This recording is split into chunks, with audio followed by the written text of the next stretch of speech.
A town square media station serving all of South Jersey. This is 97.3 ESPN, home of the Philadelphia 76ers. Simmons pokes it away, steals it, sidesteps him and jams a two-hand throwdown. WENJ HD Millville, Atlantic City.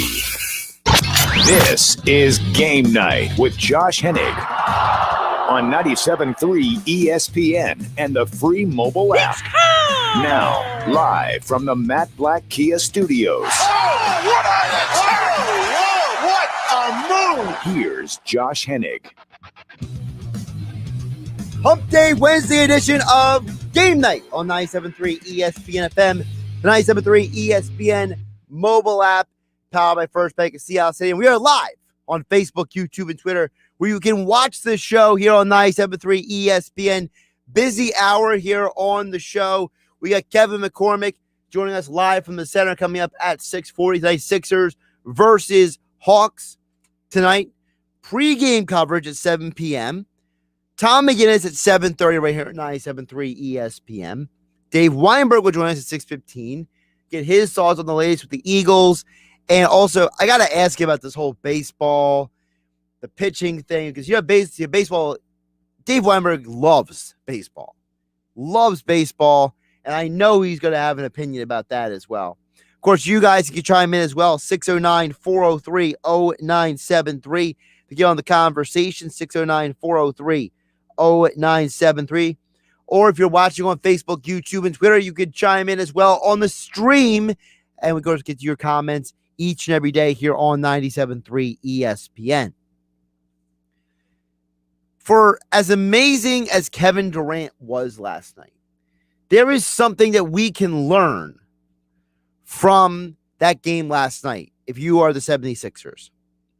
And that thing you can learn from the 76ers is this. Don't just stop playing in the fourth quarter. It almost felt like the Bucks just stopped playing last night. I understand Kevin Durant was going off and Jeff Green was having a good game. Well, not a good game. He had a great game. But still, I understand those things happen. But it doesn't mean you stop playing the game altogether. If you're the 76ers, you got that day off in between. You know that you just lost to the Hawks in a game where you played really bad in the fourth quarter. And you just saw another team play bad in the fourth quarter. So now you have two examples of why you need to play the game through.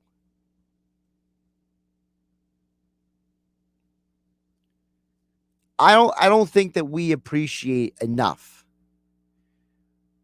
the concept of playing all four quarters, all 48 minutes. I don't care if you're tired. I don't care if you're spent. I don't care what on earth is going on with you. You got to pick up your game in the NBA playoffs.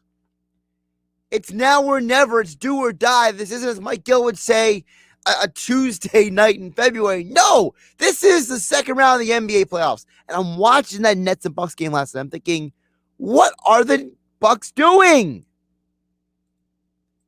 It's like they just stopped playing basketball last night. And I don't understand for the life of me why on earth these teams do this in the postseason. I see this multiple times this year where a team just, it's like the guys just got tired of playing. And I'm thinking, why? What are you doing here? So for the Sixers tonight, they got to figure out how they're going to play a full 48 minutes tonight. How they're going to be more assertive down the stretch of the game. Because there was no reason why, if you are the Sixers, you had the lead going in the fourth quarter. The Bucks had a lead too, by the way. You know, for as great as Kevin Durant's game was last night, you know what the scoreboard said? The Bucks were winning for most of that game last night. But now 2 straight Eastern Conference games, the team that was winning took their foot off the gas pedal and let the other team take it to them and beat them. It's just unacceptable. And I think that if you're the Sixers, I think you have to push forward for the entire game. I don't think it can be said enough that you have a situation where in the NBA, there are certain things that have been shown to be successful and certain things that have been shown to not be successful. So I don't think it's a coincidence that some of these things happen the way they do. And I think that the Sixers got to wake up tonight. We'll get more into the Sixers coming up at a little bit later in the show. 6:40 tonight, Kevin McCormick joins us from the center here on 97.3 ESPN. Now, speaking of that game last night, I'm not the first person to say this. I know I won't be the last. But whoever's decision it was to not have Giannis guard Kevin Durant in that game last night and kept throwing PJ Tucker out there at him, even though Kevin Durant had one of the greatest playoff performances of the last 20 years in the NBA postseason. The fact that you went into that game and you have the defensive player of the year and you don't put Giannis on him, whether that's Budenholzer's fault, whether that's Giannis's fault for saying, I'll take that, whoever's reasoning fault it is, it's no good. It's unacceptable. I got no time for that mess. That was just a really bad job by that team last night. I don't think that you can move forward in Milwaukee with Budenholzer anymore. Listen, I've always said that you can't stop the best player on the other team, but you at least got to slow him down. You at least have to try to make Durant work a little more than he was. There were times that it just felt like Durant looked at PJ Tucker and was like, I'm 7-8 inches taller than you, bro. I'm just going to shoot over your head. And there's nothing you can do about it unless you're going to foul me. And even then, I'll go to the foul line and make free throws. Durant was in another world last night. And I'm not saying that he would not have scored all those points guaranteed if Giannis was on him, but I can promise you that if Giannis makes him work for it, you know what? If you work for it, you might be in a situation where you might have won the game, Giannis. But no, you didn't win the game. You know why? Because you and your team decided to take your foot off the gas pedal. Because we know that Harden was giving you nothing last time. He looked like he was barely healthy. Barely jogging up and down the court, doing little skip moves because he doesn't have the explosion in his legs. I mean, that was ugly at times last night, watching him try to go up and down the court. But, hey, man, if you are the 76ers, you better learn from these last 2 days. The NBA playoffs are putting on a silver platter for you right in front of your face, say, hey, guys, this is how you lose games. Don't do this. And if you do, you'll lose too. That's what's going on here. So it's amazing to me. Josh Hennig here on Game Night on 97.3 ESPN. Text board is open 609-403-0973. For all of you listening out there on Facebook, YouTube, and Twitter, you can comment on the stream below. Also, how about the NBA news just popping off all day today? First of all, I hope Kawhi is all right, because I think Kawhi Leonard is an underrated superstar, and I love watching him when he's on.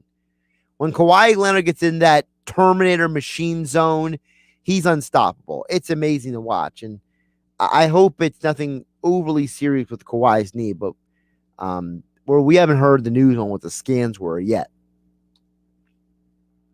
So hopefully he's going to be okay.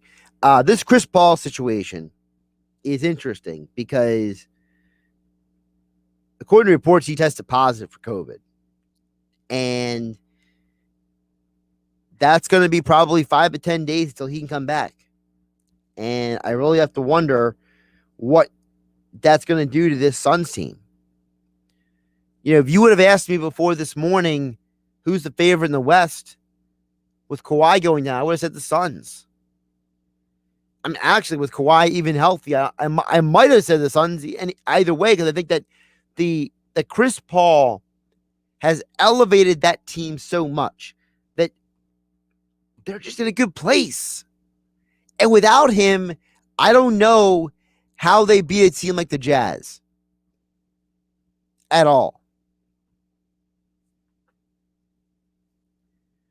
So I'm very disheartened to see both of them get injured. I don't buy into LeBron James's theory that because the NBA supposedly rushed the players back, that's the reason why for all these injuries, though. I don't buy that for 1 minute.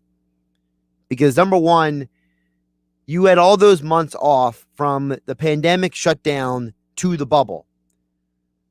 So you had, 3-4 months off. So then you come back and play basketball. And not every team played basketball either, mind you. There's only 22 teams initially in the bubble. And by the time September came around, there was only 8 teams left. By October, there were only 2 teams left. So then there were only 2 teams that only had about 2 months off. Everybody else, they had plenty of time off. So you had 2 extended periods of off time because of this pandemic. And you're telling me it's because of that is the reason why you had enough off time? No. You have the injuries for 2 reasons. One, because the schedule was condensed. You tried to cram in 72 games over a series of time that it did tax the human body. I'll give you that. But you agreed to that, LeBron. You signed on that dotted line. You ever notice when people complain about things that you, whoever's complaining, are not coming up with any actually answers to the problem? I never heard of a counterproposal from LeBron or any of the people who were against the league schedule this year. You know why the league came back in December? You know why the league crammed 72 games in to the period of a few months? You know why we're playing the postseason on June 16th? Because the NBA is a billion-dollar industry. And if these players want to make their $30, $40, $50 million, if they want to have their guaranteed money, the league needs to make the money to pay them. And that TV money is guaranteed cash. And you had no fans in the stands when most of these teams came back. And even when they got to the postseason, some of these teams barely had half-full arenas at that. So the league was trying to guarantee that they could cover cost. But the problem is people who don't care about logistics like to complain. Now I got all these people re-quoting, tweeting, sharing LeBron stuff without thinking about what's going on here.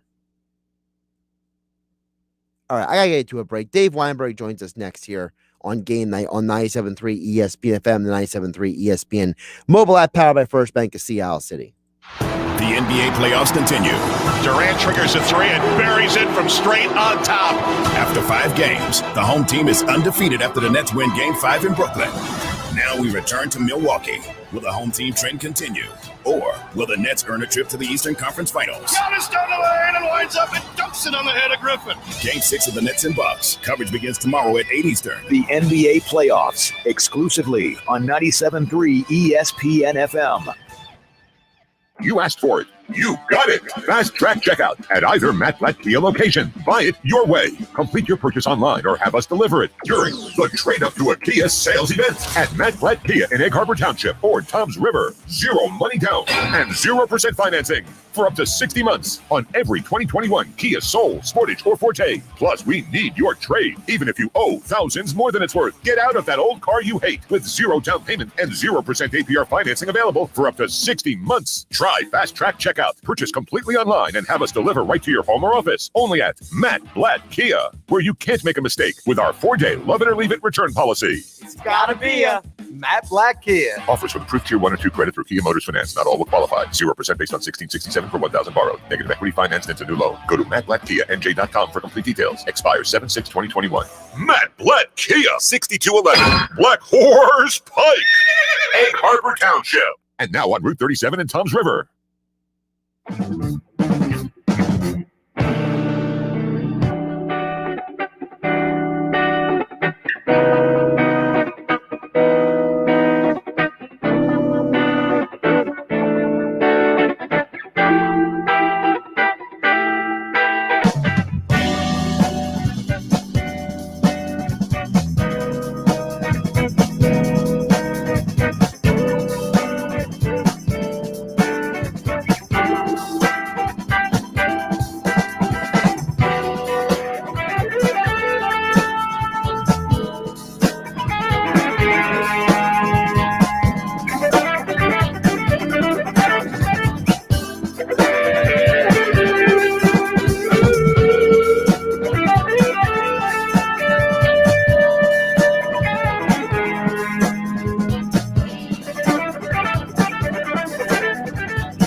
Why would someone looking for a mortgage at the Jersey Shore take a loan from a company in Detroit or North Carolina or some other far-off place?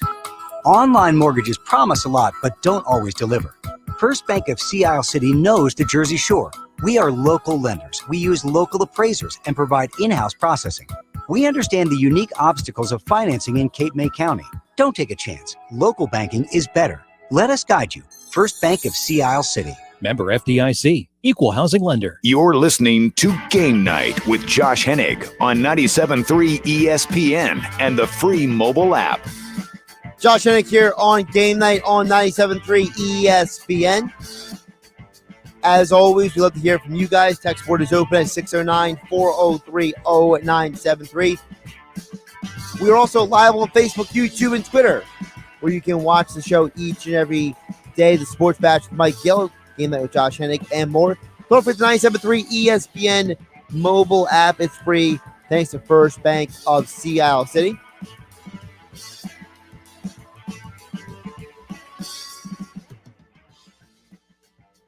Right now, over at 97.3 ESPN.com, the 97.3 ESPN mobile app, you can check out the latest on Embiid being second team NBA, which interesting because of the fact that he could have been first team. they already said before the voting that you could have voted for Embiid as a forward or a center. So as a result, he could have been first team. So it's a very interesting twist there. All the details of what that means financially for the Sixers, you can go to 973ESPN.com and check that out. Josh Hennig here on 973 ESPN.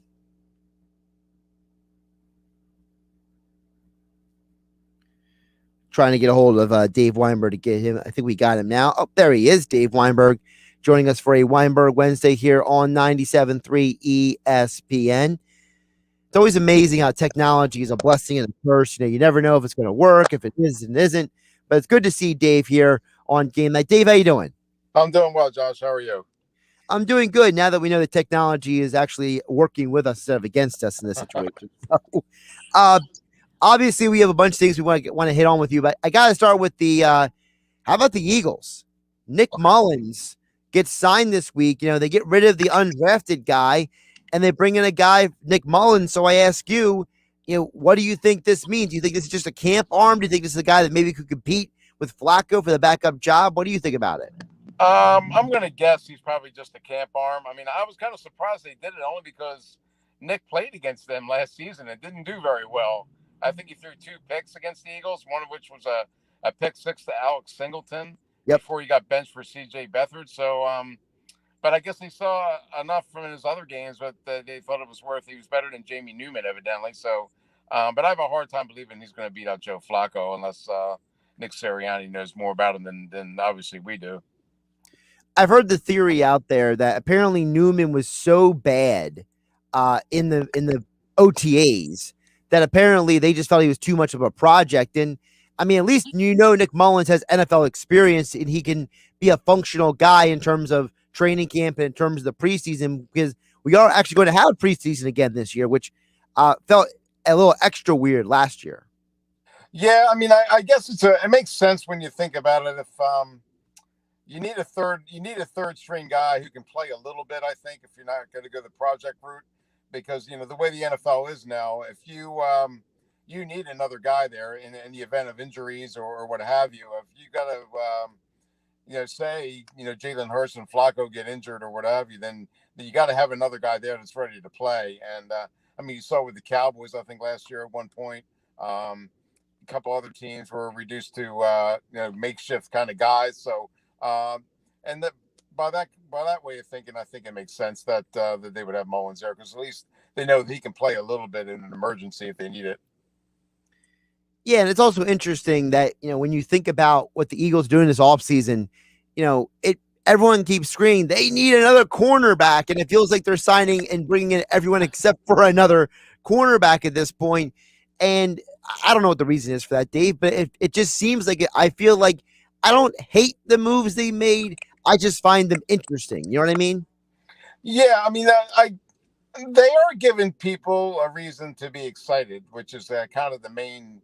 You want people to be interested in your football team. If they may turn out to be a rebuilding team, but at least they're making a few moves here and there that suggest that maybe they're going to try and be competitive. Within the NFC East, you really don't need that much improvement to have a shot at winning that division. So, by signing the Joe Flaccos and the Ryan Kerrigans, Harris, a couple other guys, that tells me that maybe they're not willing to. They know that. I think they know deep down that they're not a Super Bowl team, but they can at least be relevant going into like the final month of the season. That'll give people a reason to show up. And Eagles fans, all they need is a little bit of glimmer of hope, and they're going to be excited. So I guess that's what they're giving them. Yeah, and as long as Hurts plays better than Wentz did last year, you should actually win more than 4 games. Right, that's true. Dave Weinberg joining us for a Weinberg Wednesday here on 97.3 ESPN at Dave Weinberg 19 on Twitter to give him a follow. Dave, I know how much you love baseball. You are a diehard lover of the game of baseball. I got to ask you, what is your perspective on all this pitching, spider tack? You can't use suntan lotion anymore. They're going to suspend the guys 10 games if they get caught now. Right. I mean, it feels like you're going in a complete 180 opposite direction baseball is right here. I think baseball, Major League Baseball, they want as much offense as they can get because home runs are what brings people to the ballpark. And I think that whatever threatens that is what they're going to do. They're going to, deal with pretty swiftly and harshly. I'm starting to wonder, like maybe what all the no hitters, maybe that has something to do with it now. I mean, it seems to be there's a lot more already this year than there have been in the past, and maybe the pitchers are using that substance. I don't know. I thought Garrett Cole's comment was really funny. Oh well, I really can't answer that, but now pitchers have been looking for an advantage for forever, and dating back to the Gaylord Perry, spitball days. It's and I guess they're going to continue to do that, but I guess it's going to be a little bit harder with Major League Baseball looking so closely at it. But if you're a good hitter, I think you can hit the ball no matter what they're going to put on it.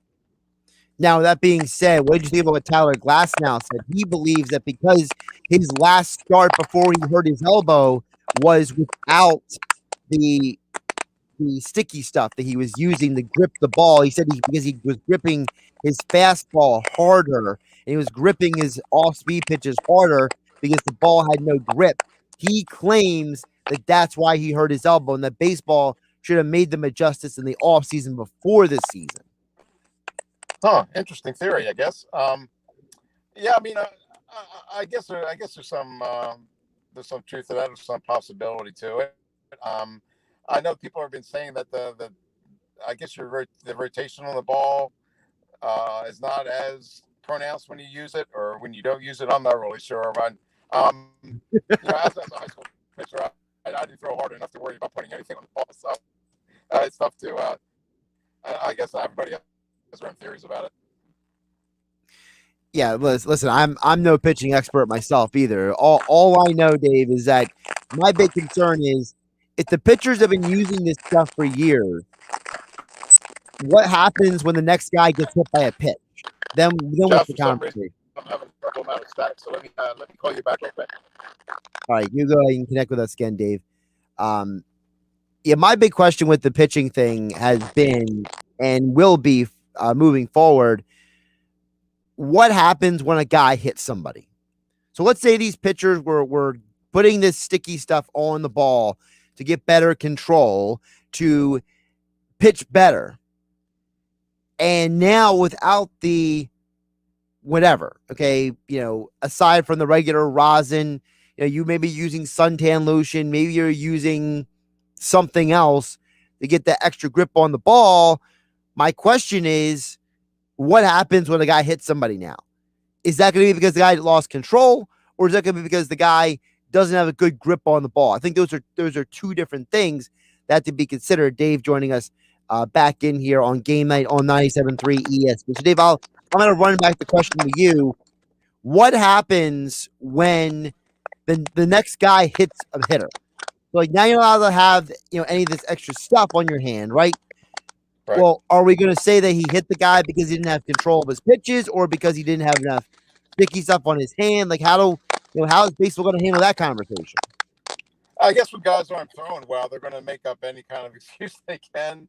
I don't really know what the answer is. I don't really see how it's that big of an advantage. I mean, I guess it would make the ball do what kind of like a spitball does, or you throw guys like rubbing Vaseline on their cap and putting that on their fingers. I guess maybe like stick them at. Maybe it's kind of like that kind of where it gives you a better grip on what the stuff is supposed to be able to do for you.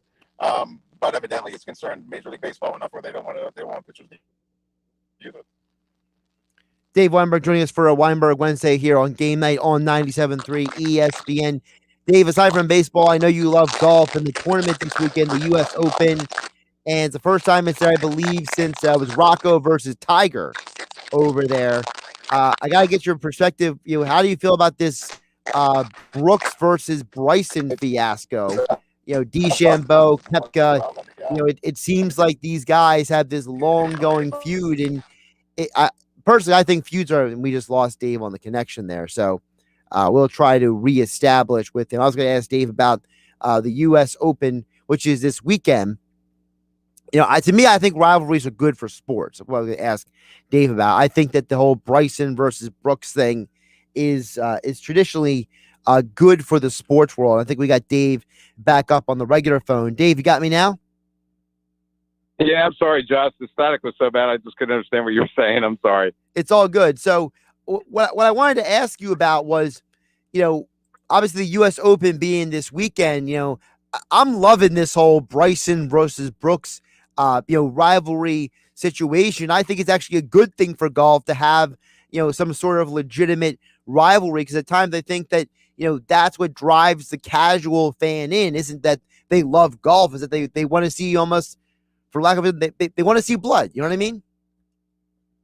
Yeah, you're right there. And it's kind of ridiculous, honestly, the feud between the two, the so-called feud. But what if the PGA Tour really knows, or the USGA really knows what they're good for them, they'll pair those two guys in the same, and maybe the first round, or maybe just to add a little bit more drama to the proceedings. But yeah, you're right. I mean, when Tiger Woods isn't playing, the interest needle drops way down for casual fans. So anything you can do to bring those people back, I'm all for it. And this will definitely do that, I think.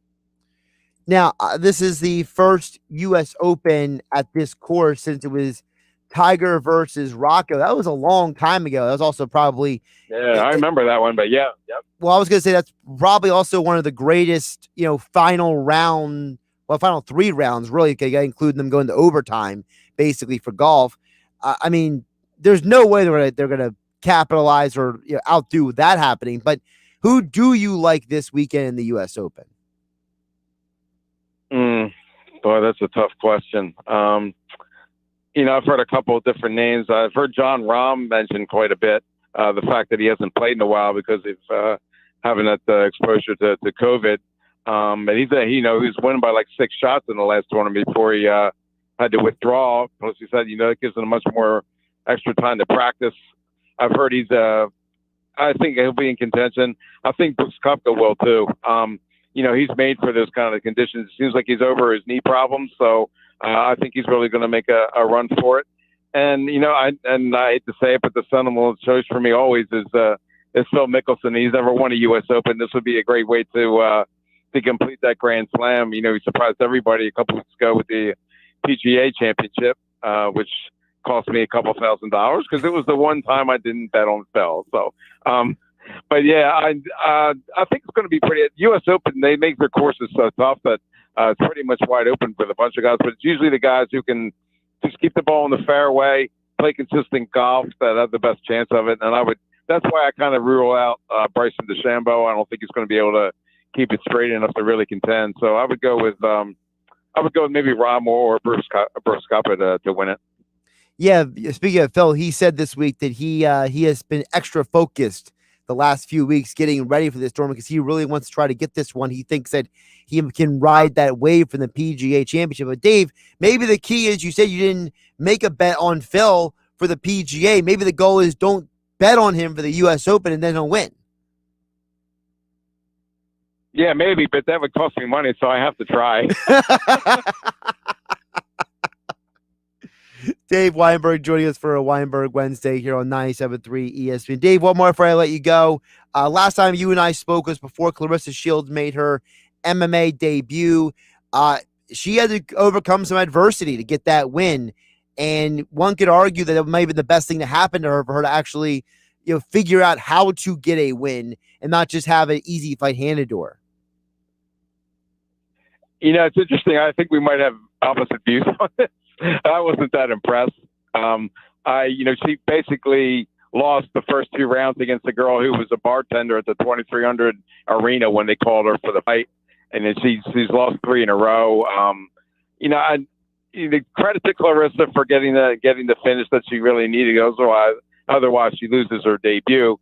I mean, I have like a sneaky feeling maybe that the PFL, I don't think they paid her that kind of money for her to lose. So, I don't know exactly what went into it, but credit to Clarissa for pulling it out. But I think she's got a really long way to go before she can be considered like a legitimate title contender there.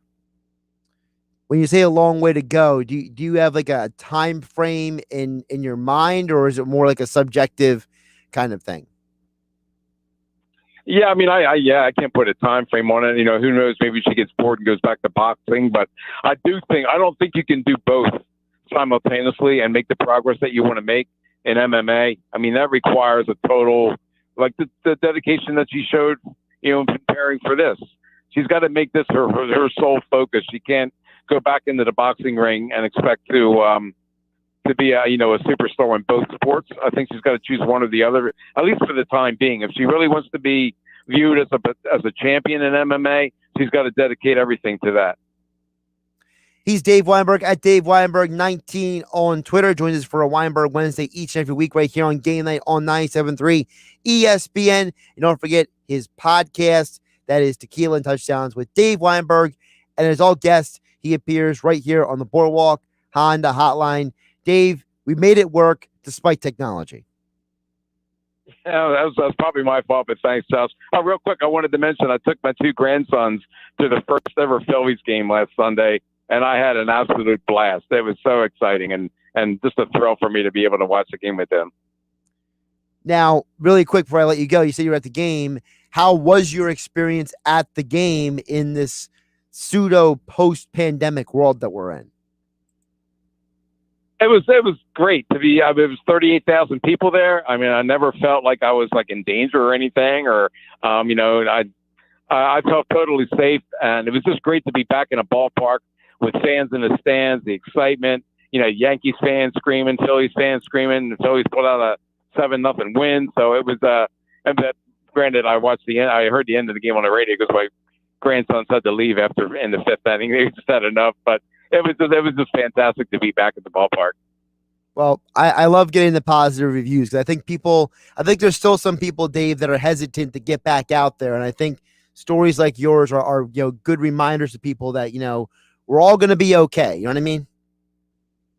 Yeah, absolutely right. I'm on that boat with you. Definitely. All right, Dave, we'll catch you next week. Have a good one. All right, Josh. Thanks again. I appreciate it as always. Josh Hennig here on Game Night on 97.3 ESPN. We're going to turn our attention back to the 76ers next. Sixers, Hawks, Game 5 tonight. You can hear all the coverage starting at 7 p.m. pregame show on 97.3 ESPN. And then Tom McGinnis at 7:30 takes over with the play-by-play. Kevin McCormick is live at the center. We will go to him next for the latest on your Philadelphia 76ers. Right here on 97.3 ESPN FM, the 97.3 ESPN mobile app. And we are live on Facebook, YouTube, and Twitter. It's Sixers playoff basketball tonight on 97.3 ESPN with the voice of the 76ers, Tom McInnes, calling all the exciting Sixers playoff action. Bible steals it from Trae Young. It's Sixers Hawks Game 5 tonight. Coverage begins at 7:30. Philadelphia 76ers playoff basketball on your radio home of the Sixers in South Jersey, 97.3 ESPN.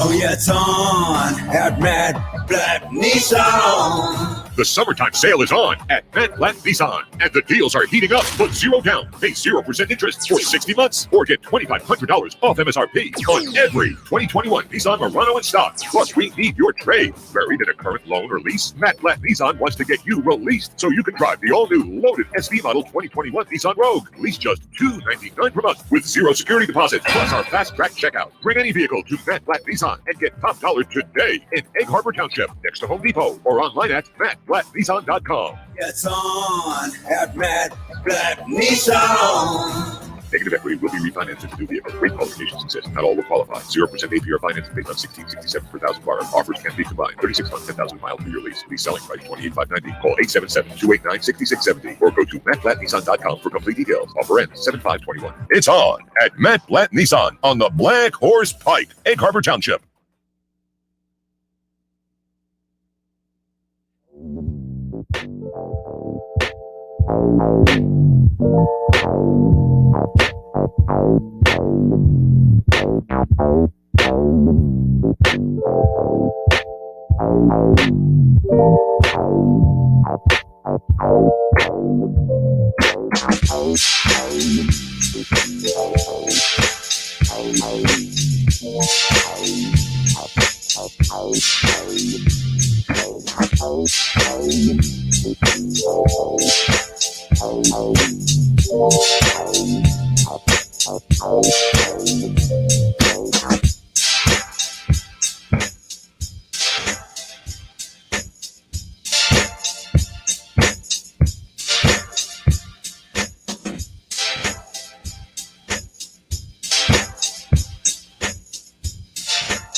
Attention, South Jersey business owners. If your biggest question is, how can I find more customers, then Town Square can help. Go to mylocalcustomers.com for a free competitive analysis that will show you how the most successful businesses in South Jersey grow and how you can do it too.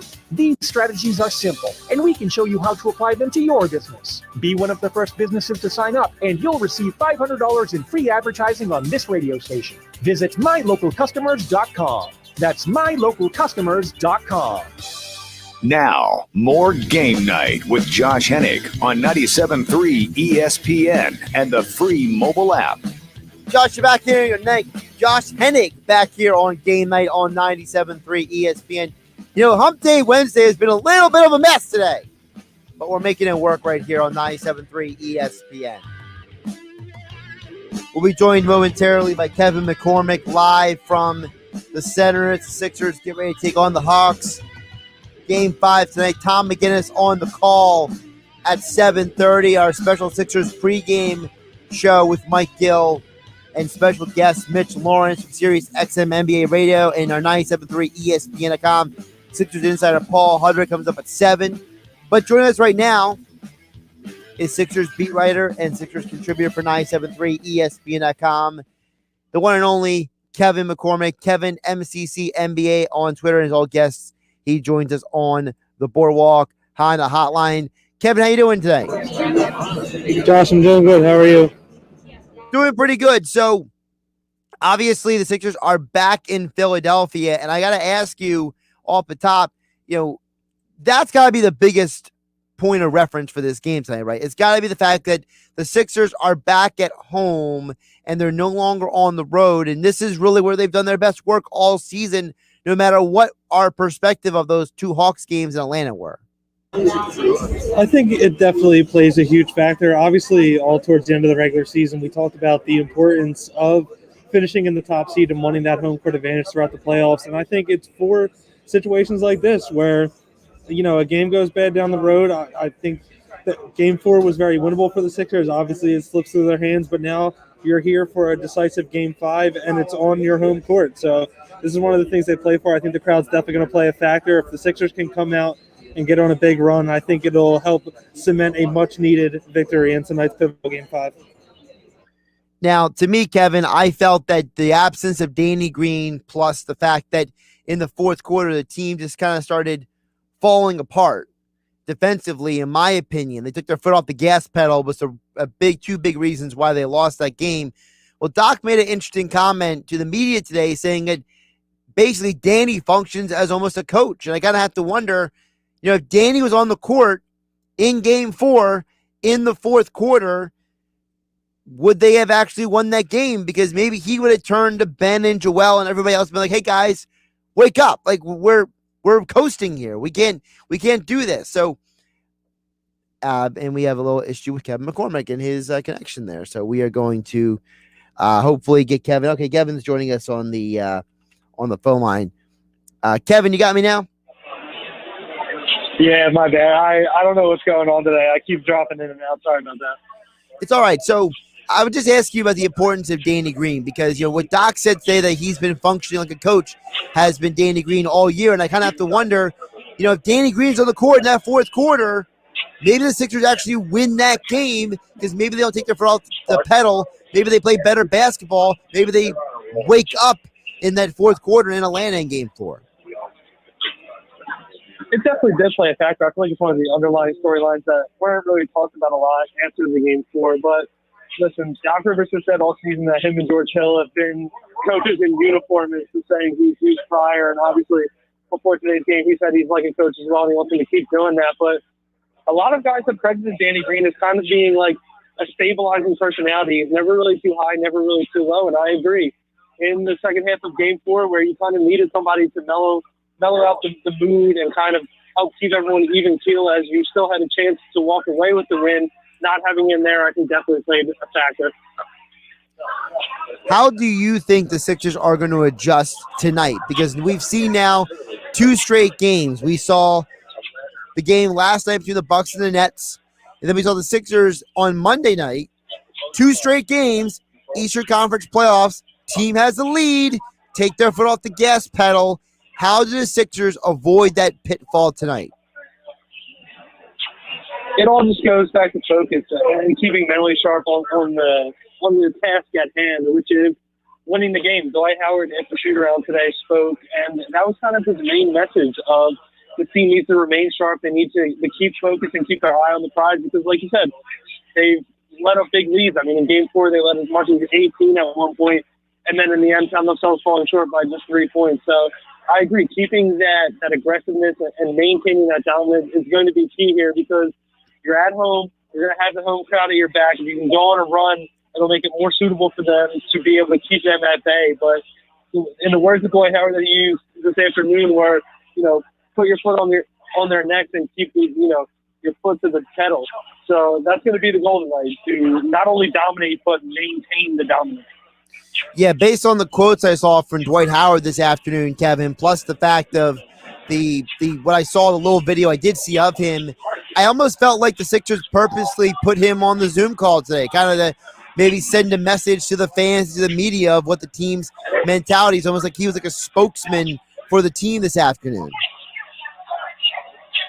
This would be a part of that. And listen, as much people talk about Danny Green being that veteran presence, Dwight Howard is right up there with him. I mean, he was a teammate with him in LA last year in the bubble. He's been around this league. He's been a part of some good teams. He's had his highs and lows. So I agree. I think having him come on and kind of speak about that needed mentality not only sends a message to fans and the media, but to the team as well. Because in a situation like this, these young players are going to need somebody to lean on and be that kind of stabilizer and help keep that foot on the gas. And I think that's where Dwight Howard is going to play a big part tonight for the Sixers.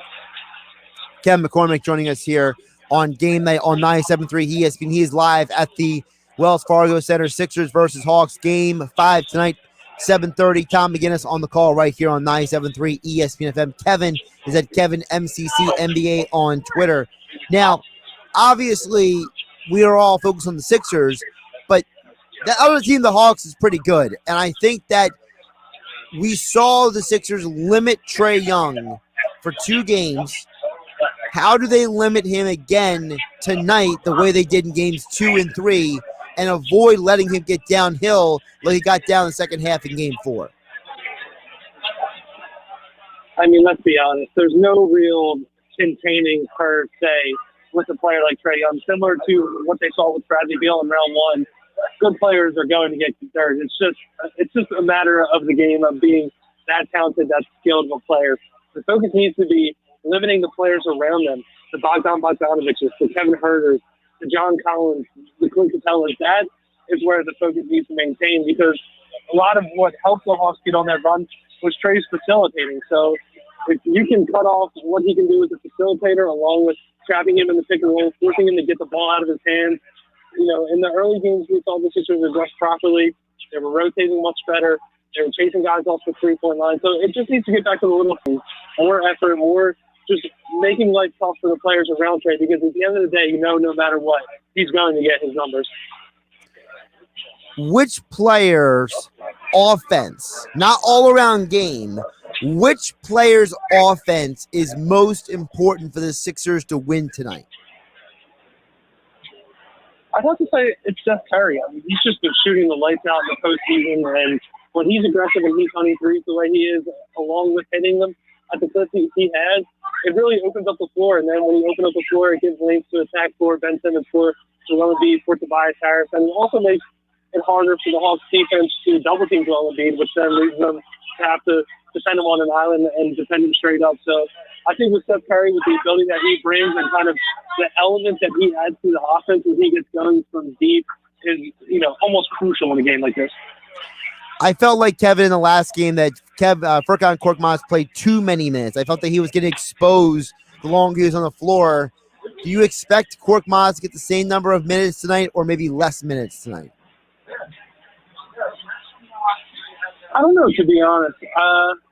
Maybe we see a little bit more of Shake Milton. I thought he gave some solid minutes in the fourth quarter of Game 4 with his offense and his ability to create. I thought he did good providing a lift when the offense was kind of stagnant. But I think it really depends on, who comes out that night. We've seen this series. There's been plenty of unlikely heroes. And one night it was Furkan Korkmaz himself. One night it was Shake Milton. So I think it really goes off the flow of the game.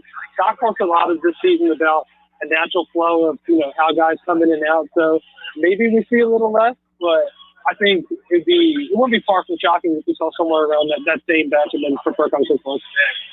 Kevin McCormick joining us here on Game Night on 97.3 ESPN. Kevin, MCC NBA on Twitter. Kevin, one more before I let you go. With all the new coaching openings that have opened up today, I got to ask you, of all the jobs that are open, which do you think is the best job? Is it Portland? Is it Boston? Is it Orlando? Is it New Orleans? Is it Indiana? Which of those jobs do you think is the best destination head coaching gig? If I had to rank a top three, I think it would have to go Portland first, Boston being not very far behind them in second place, and then New Orleans being an interesting third choice. Because when you look at that Portland roster, they're a very talented roster, and they're not far removed from being in the Eastern Conference Finals. I mean, I think any head coach would be chomping at the bit to coach a player at the level of Damian Lillard and CJ McCollum, not to mention they have a nice supporting cast in Yusuf Nurkic, Jack Collins when he's healthy, Robert Covington. So I think they'd have to be the first, and then Jason Tatum and Jaylen Brown are a very fun young duo who are approaching the prime of their careers. I think that the nuance of coaching in Boston, I think, will make that the most enticing. But all right, well, Kevin McCormick was mid-sentence there, and then we lost him. So that just happened. Oh, my goodness. All right, so we had folks, I'm sorry. It's been one of those days. We obviously had technical problems throughout the show. I appreciate everybody who stuck with us here on 97.3 ESPN, but we're at the end of the show here. I thank Kevin for his efforts. Him and Dave both did a good job calling into the show, trying to get on board the show. We thank them both. I'm with Kevin, though. I tend to think the Portland's the best job. I don't think New Orleans is that appealing of a job, though, because I think that the whole situation with Stan Van Gundy, you have to wonder how much that was Zion, how much that was the front office, how much that was Stan. And, if I'm being objective, even though I've been hating on Stan Van Gundy for a long time now, I got to wonder, who's the blame for this year in New Orleans?